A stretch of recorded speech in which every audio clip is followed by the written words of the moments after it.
locaux, la position audacieuse de Milei, démasquer la manipulation du gouvernement et dénoncer les escrocs du WEF. Dans le domaine politique, la vérité devient souvent une denrée rare, noyée dans la cacophonie des intérêts particuliers et des manœuvres politiques. Cependant, la montée en puissance de dirigeants charismatiques comme Milei en Argentine marque une rupture avec les récits politiques conventionnels.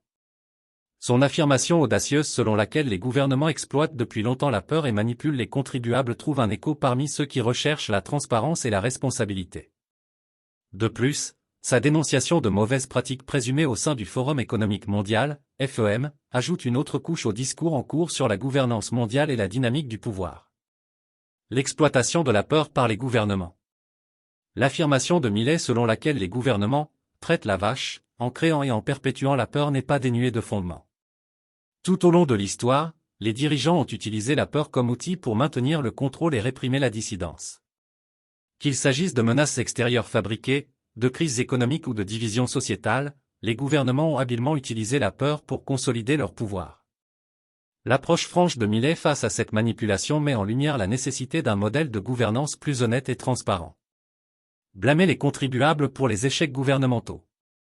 L'un des principes centraux de la critique de Milei est la tendance des gouvernements à blâmer les contribuables pour les échecs qu'ils ont eux-mêmes orchestrés. Qu'il s'agisse de mauvaise gestion économique, de corruption ou d'inefficacité bureaucratique, les gouvernements rejettent souvent leurs responsabilités sur les citoyens même qu'ils sont censés servir.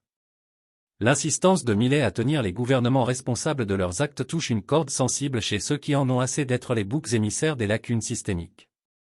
WEF et escrocs présumés. Le franc-parler de Milei s'étend au-delà des frontières nationales, puisqu'il s'en prend au Forum économique mondial, FEM, et à ses pratiques prétendument discutables. Alors que le WEF est souvent salué comme une plateforme de collaboration mondiale et de résolution de problèmes, les allégations de Milei suggèrent un côté plus sombre. Accusant l'organisation d'héberger des « escrocs », il remet en question le discours conventionnel entourant les institutions mondiales. Cette position courageuse souligne l'importance d'examiner de près les puissants et de les tenir pour responsables, quelle que soit leur stature. Le besoin de transparence et de responsabilité. Les affirmations de Milei, bien que controversées, soulignent l'urgence de favoriser la transparence et la responsabilité dans la gouvernance nationale et internationale. Les gouvernements doivent être tenus responsables de leurs décisions et de leurs actions, et les institutions mondiales ne doivent pas être à l'abri d'un examen minutieux. L'appel à la transparence s'aligne sur la demande croissante d'un discours politique plus ouvert et honnête, dans lequel les citoyens peuvent être sûrs que leurs dirigeants travaillent dans leur meilleur intérêt. Conclusion. En remettant en question le statu quo, Milei apparaît comme un leader charismatique qui n'a pas peur d'affronter des vérités inconfortables. Sa critique des gouvernements qui exploitent la peur et rejettent la faute sur les contribuables trouve un écho auprès de ceux qui recherchent une véritable responsabilité et transparence.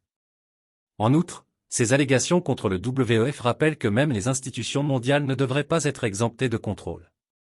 À mesure que le discours sur la gouvernance évolue, la position audacieuse de Milei pourrait inspirer une nouvelle ère de leadership politique qui donne la priorité à la vérité, à la responsabilité et au véritable bien-être du peuple.